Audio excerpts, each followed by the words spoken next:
Hey, you're looking good this morning. This is Frank. I'm in the Brazil Times newsroom, and here's what's going on.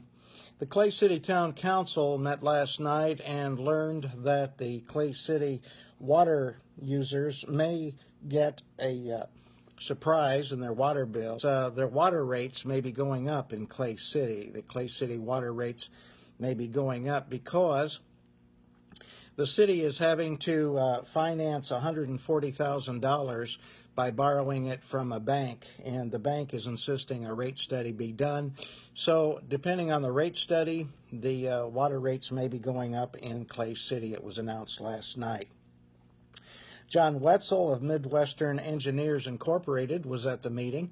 He said that everything seems to be on schedule, and he said that he thought that bids would be let sometime after the first of the year for the new water filtration plant, which is to be located on the same site as the current plant with extensive renovations. Lori Ann Brown is here. Hi, how are you? Let me see. Who is that? That's Donna Swearingen is here. Steve Bell is here, and Barbara Mash Drake has joined us as well. So that's great. Glad to have all you folks here, and glad to see you today. Jane Robbins is here as well.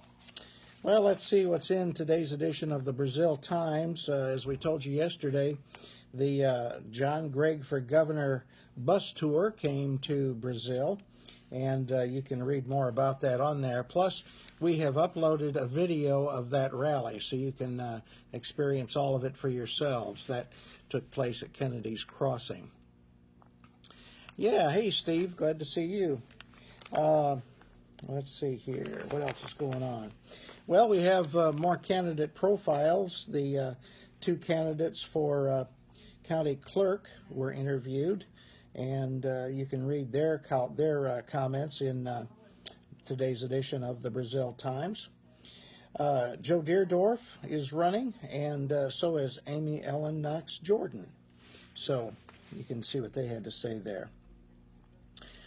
Ivy Jacobs reports that teachers are using heavily publicized election as a learning tool, and you can read about her story. We talked about that yesterday, Ivy and I did, and it was very interesting to see how the election is affecting our kids.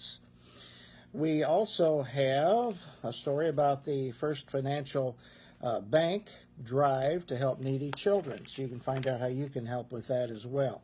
Don't forget, property taxes are due November 10th. And the Eagles of Brazil will host a fundraising dinner for Kathy Harrison Cooksey, who has cancer. That event will be 1 to 5 p.m. Thursday, or that would be tomorrow, wouldn't it? Looking inside, we have more local news, including obituaries. We have those every day. And let's see here. Going ahead and looking at sports today. We have this story from our sports editor, Carrie Fox. The Knights tip off basketball season with a scrimmage. They had a scrimmage on Tuesday night as the Northview girls hosted Linton.